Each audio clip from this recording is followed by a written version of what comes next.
Zonja e zotrinj, ju përshëndes, unë jam Marlin Disa, do t'jemi bashk në lajmet e orës 15 këtu në Report Televizion. Shojmë tani titujt kryesor.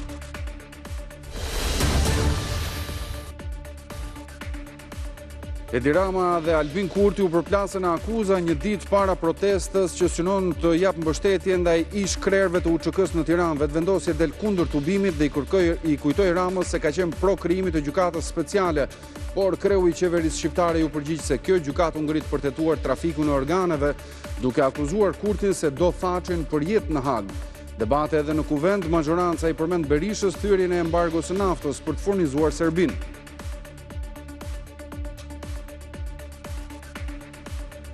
Në Shqipëri nuk do të njihet gjini tjetër përveç burr dhe grua. Për projekt ligjin shumë të debatuar dhe që nxiti reagime të shumta, majoranca ka bërë një hap pas. Me 22 amendamente, Partia Socialiste kërkon që të hiqen nga drafti termat gjithë përfshirës dhe me gjithë diversitetin e tyre të përmendura 19 herë në projekt ligjin aktual referuar gjinive. Çështja shkaktoi reagime dhe debate të shumta. 20 ditë pas vrasjes së biznesmenit italian Edoardo Sarchi në Nivic, vetë dorëzohet në prokurorinë e Gjirokastrës. I dyshuari Kamber Sulçaj, 48 vjeçari, i dha hetuesve edhe armën e krimit, pushkën e gjahut me plumba dhe tha se do të flasë për vrasjen në një moment të dytë në praninë e avokatit. Gjithçka nisi pas një sherrri me mish nga tepelenat e italianit për dritat e gjata.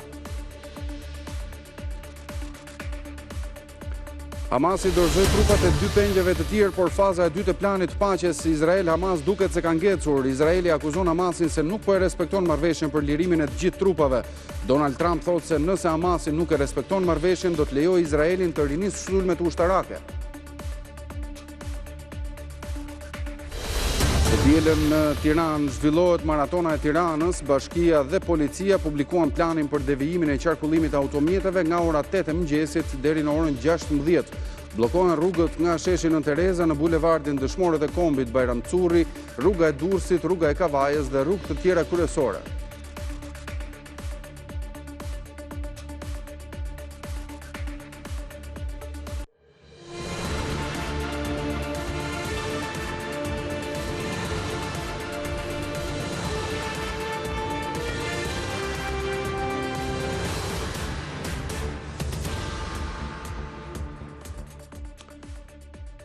Edi Rama dhe Albin Kurti u përplasën në akuza një ditë përpara protestës që synon të japë mbështetje ndaj ish krerëve të UÇK-s këtu në Tiranë. Vetëvendosje pozicionohet kundër protestës së të premtes dhe i kujtoi Ramës se ka qenë pro krijimit të gjykatës speciale dhe duhet fillimisht të shprehë pendes.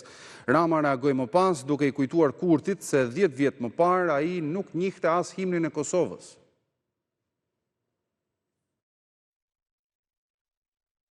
Edhe pse protesta e nesërme synon të jap mesazhe kundër një procesi të padrejtë ndaj Hashim Thaçit dhe ish krerëve të tjerë që ndodhen në paraburgim prej gati 5 vitesh, vetëvendosja, partia e kryeministrit të Kosovës Albin Kurti sulmoi kreun e qeverisë shqiptare Edi Rama për të justifikuar mungesën e saj në Tiranë. Para se të protestojnë, këta aktorë dhe politikanë duhet të tregojnë të paktën një minimum pendese për qëndrimet e tyre të gabuara në të kaluarën. Një shembull i qartë është vetë kryeministri aktual i Shqipërisë Edi Rama, i cili madje kishte ardhur në Kosovë në vizitë emergjente me helikopter për të bindur palët këtu që të votonin pro themelimit të kësaj gjykate. Kreu i qeverisë shqiptare u kundërpërgjigj pak orë më pas duke i kujtuar po ashtu Kurtit të kaluarën. Më vjen keq që lëvizja i ngatron marrëdhëniet institucionale të Kosovës me Shqipërinë në çorbën e balotazheve komunale, ndërsa për qëndrimet e para 10 vjetëve, kur ajo nuk njihte as himnin e Kosovës e jo më pafajësinë e Hashim Thaçit, të cilin do ta donte përjetësisht në Hag, i kujtoi lëvizjes se gjykata speciale u ngrit për trafikun e organeve, jo për të marrë peng presidentin e Republikës Kosovës. Në përgjigjen e tij, kreu i qeverisë shqiptare sqaron vetëvendosjen se nuk do të jetë as pjesëmarrës në protestë, por një mbështetës i saj. Unë as nuk jam organizator e as nuk jam folës i protestës gjithkombëtare drejtësi për çlirimtarët, të cilën e mbështes me gjithë zemër e do t'i bashkohesha si pjesëmarrës i thjesht, nëse nuk do t'isha i vetëdijshëm se çdo politizim me dashje ose jo i asaj nisme do të dëmtonte qëllimin dhe popularitetin e saj. Sipas vetëvendosjes, padrejtësinë ndaj ish krerëve të UÇK-s, Shqipëria duhet ta ngrejë në forumet ndërkombëtare. Institucionet e Shqipërisë, si shtet antar i OKB, si Këshillit e Evropës, si OSB, si NATO-s, shumë pranë Bashkimit Evropian, kanë përgjegjësi dhe mundësi që këtë çështje ta ngrejnë në këto forume ndërkombëtare, aty ku flitet dhe vendoset për drejtësi, e jo në sheshin Skënderbe në Tiranë. Në gusht të vitit 2022, Parlamenti Shqiptar i kërkoi Këshillit e Evropës të ndryshojë rezolutën e miratuar nga Asambleja e Këshillit në vitin 2011 për kryerjen e trafikut organeve njerëzore nga udhëheqësit e UÇK-s, duke folur për pretendime të pabaza. Të njëjtën çështje, kryeministri e ngriti edhe në fjalën e tij në OKB në shtator të atij viti, ndërsa një muaj më pas në Asamblenë e Këshillit të Evropës, në një fjalim të gjatë, pretendimet për trafik organesh i cilësoi një lajm të rrem me akuza të turpshme. Protesta për ish-krerët e UÇK-s thirrur në Tiranë përplasi edhe majorancën me opozitën në parlament. Kreu i grupit socialista Auland Balla i kërkoi demokratëve të ngrihen mbi vendimet partjake dhe të bashkohen tubimit që do të mbledh shqiptarët e të gjitha trojeve. Por Sali Berisha akuzoi se protesta ka tendencë anti-qeveritare kundër Kurtit. Pastaj shkojmë këtë çështje të As mbështetja për liderët e UÇK-s që do të kulmojë me tubimin mbarkombëtar në Tiranë nuk i bëri dot bashk dy palët në kuvendin e Shqipërisë. Përballë vendimit për të bojkotuar protestën e së premtes, Auland Balla i hodhi dorashkën e sfidës opozitës, duke i kërkuar të ngrihet mbi interesat politike e të bashkohet sheshit Skënderbej. Vëreni Shqipërinë mbi partinë. Dilni nga urdhri.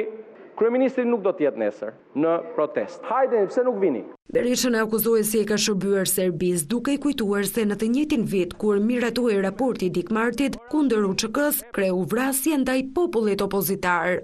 Saliu është dhëndri mirë i Serbisë, i ka shërbyer mirë Serbisë sa herë ka pasur mundësi. Gjithmonë je përfshirë në sulme personale tulta kundër komandantit dhe presidentit Thaçi. Po flas për Hashim Thaçin, o Sali, pse e shpon flamurin? Po flas për Hashimin, o Sali. Edhe Toni Goku i kujtoi ndër të tjera shkeljen e embargos së naftës. Kush ja u kishte shitur naftën makinerisë serbe? Atyre luftëtarëve që vendosën dhe thanë që liria ka emër. Kush i thërriti bandit? Edhe kush i minoi në të gjithë veprimtarinë e tyre? Replikën kryedemokrati ia dha duke akuzuar të parin e socialistëve si mbështetës të presidentit të serbëve, Aleksandar Vučić, dhe duke thënë se protesta në kryeqytetin shqiptar synon të godas Albin Kurtin.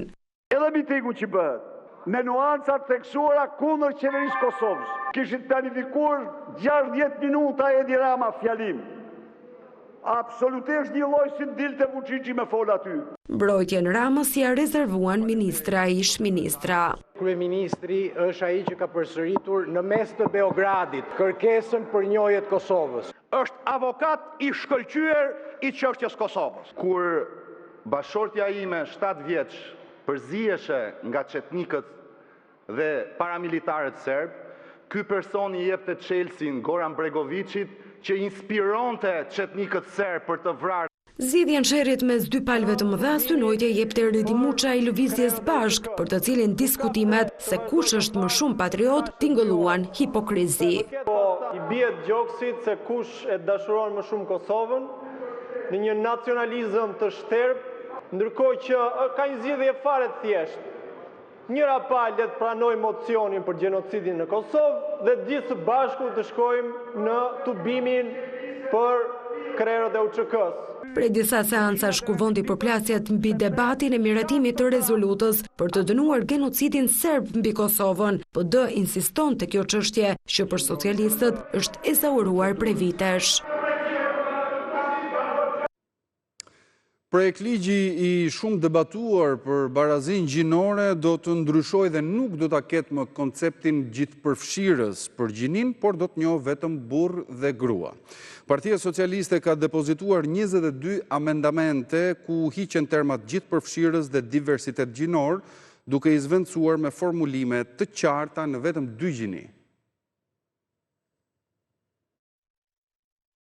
Në Shqipëri nuk do të njihet gjini tjetër përveç burr dhe grua, por projekt ligjin shumë të debatuar dhe që nxiti reagimet e shumta, mazhoranca ka bërë një hap pas. Me 22 amendamentet e depozituara në kuvend me firmën e kreut të grupit, Taulan Balla, mazhoranca synon të rivendos theksin të ligjin për barazin gjinore, duke e fokusuar sërish te trajtimi i barabartë mes grave dhe burrave. Termat gjithëpërfshirës dhe me gjithë diversitetet e tyre, të përmendura në projekt ligjin aktual, referuar gjinive, dhe që nënkuptonte identifikimin gjinor tjetër përveç burrë e grua, kërkohet të hiqet nga drafti. Ndryshimet nisin që me nenin e parë, ku shprehja pavarësisht përkatësisë gjinore, zëvendësohet me formulimin më të qartë dhe konkret, trajtim të barabartë mes grave dhe burrave. Në nenin 4.a që flet për barazin gjinore, hiqet pjesa që flet për diversitetin gjinor, duke e kthyer ligjin në përputhje me realitetin biologjik dhe kulturor të shoqërisë shqiptare.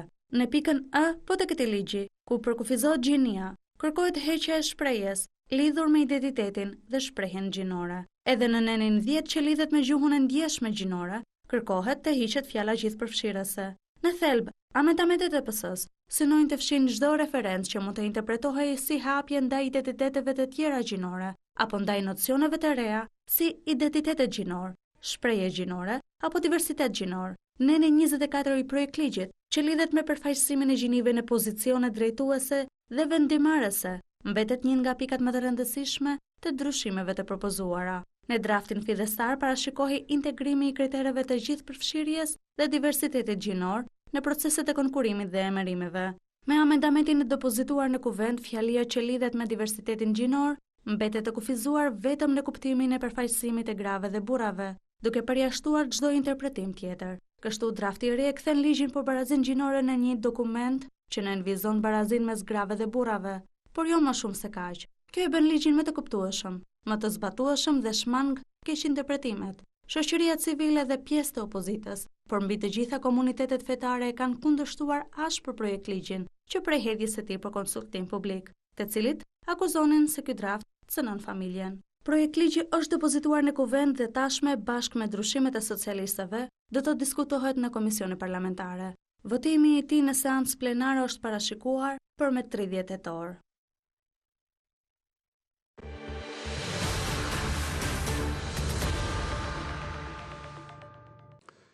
Njëzet ditë pas vrasjes së biznesmenit italian Edoardo Sarchi, autori i dyshuar 48 vjeçari Kamber Sulçaj ju vetëdorëzua autoriteteve. Tashmë pritet marrja e tij në pyetje për të hedhur më shumë dritë mbi motivet pse qelloi ndaj italianit dhe miqve të tij Braçi nga Tepelena. Quhem Kamber Sulçaj, jam i kërkuar nga shteti. Me këto fjalë u shfaq në prokurorinë e Gjirokastrës 48 vjeçari, imazhi i të cilit i korrespondonte njeriu të kërkuar për vrasjen e biznesmenit italian Edoardo Sarchi më 27 shtator të këtij viti në një vicë të Tepelenës. Hetuesit e morën në pyetje 48 vjeçarin nga fshati Mesaplik i Vlorës, mëtej u transportuar në policinë e Gjirokastrës. Historia nisi nga një sherr banal për drita të gjata të makinës mes Kamber Sulçajt, i cili kishte një stan me lop pranë, dhe grupit miqësor që Gazmend Braçi kishte dalë për gjuhë e tij.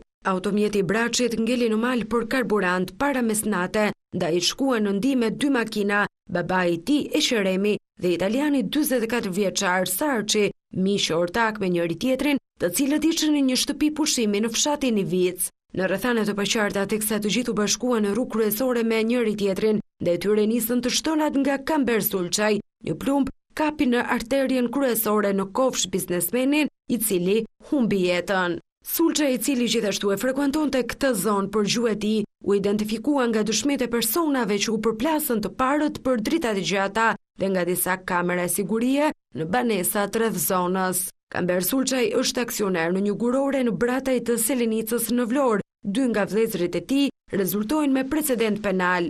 Në banesën e Vlonjatit në fshat dhe të familjarëve të tij në Vlorë, policia sekuestroi 25.000 euro, armë gjau, fara kanabisi dhe 2 kasaforta.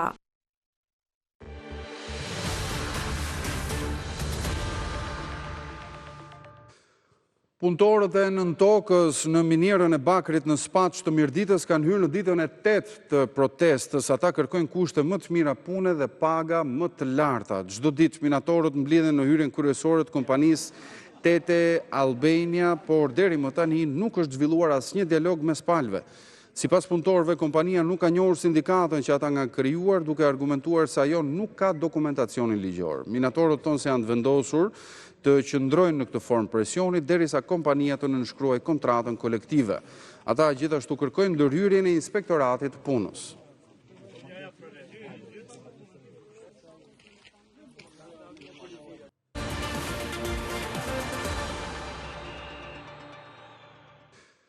Maratona e Tiranës do të zhvillohet më 19 tetor këtë të diel në një vit që Tirana mban edhe titullin kryeqyteti mesdhetar i kulturës dhe dialogut. Bashkia e Tiranës dhe Policia e Shtetit kanë përgatitur një plan për devijimin e qarkullimit të automjeteve.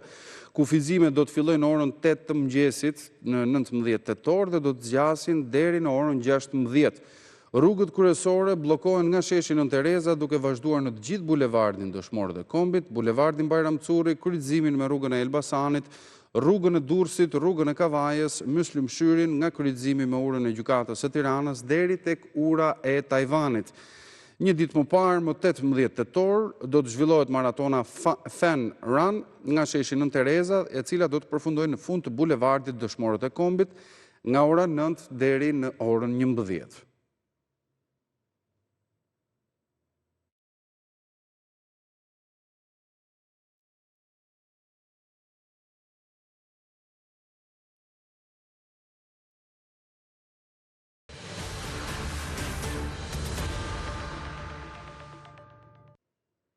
Bienalja ndërkombëtare e akuarelit në Tiranë solli ngjyra në galerinë e Tiranës këtë vit. Në fokus të saj ishin bashkëpunimi dhe urat mesdhetare.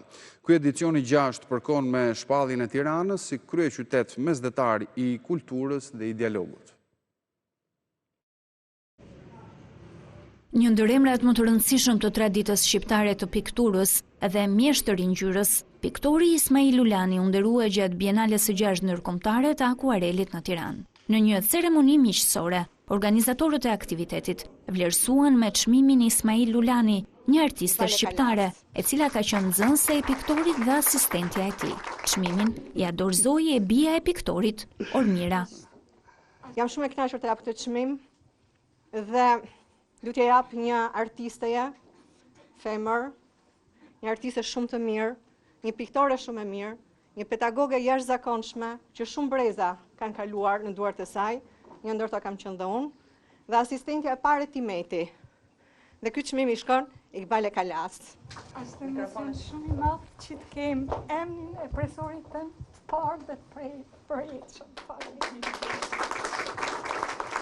Përveç Kalas, me çmim si artisti më i mirë u vlerësua edhe piktori Ardian Isufi. Organizuar nga shoqata Vizart në drejtimin e Helidon Alitit, urat mesdhetare, Bienalja e 6 ndërkombëtare e akuarelit në Tiranë, është çelur te Galeria e Artit në Tiranë. Është një rrugtim që ne kemi nis me akuarelin secili nga ne nga fëminia jonë. Dhe ne zyrtarisht në thonjza 2015 jam i bindur që Dashi e di shumë mirë që këtu nuk ishte asnjë penel. Nuk ishte as letër akuareli, ndërkohë sot gjen të gjitha brandet më të njohura dhe kushdo mund të furnizohet dhe të pikturojë akuarel. Në këtë rast, për sa i përket kurimit, do shikoni që është një kurim pothuajse komplet ndryshe, është më kontemporan ashtu siç ju keni qejf. Urat mesdhetare, Bienalja e 6 ndërkombëtare e akuarelit në Tiranë. Këtë vit përkon edhe me shpalljen e Tiranës si kryeqyteti mesdhetar i kulturës dhe i dialogut. A do të japin Shtetet e Bashkuara të Amerikës raketat dhe shumë përfolura Tomahawk Kievit në kuadër të luftës që po zhvillojnë me Rusinë, ndërsa nesër pritet një vizitë e presidentit Ukrainas Zelenski në Washington. Këto dyja do të jenë pikat kryesore të temës në emisionin Bota Report, pas pak me kolegun Denis Minga. Ndërkohë mbrim në fund të këtij edicioni lajmesh, unë ju falenderoj për vëmendjen, bashkë me Rupafshi.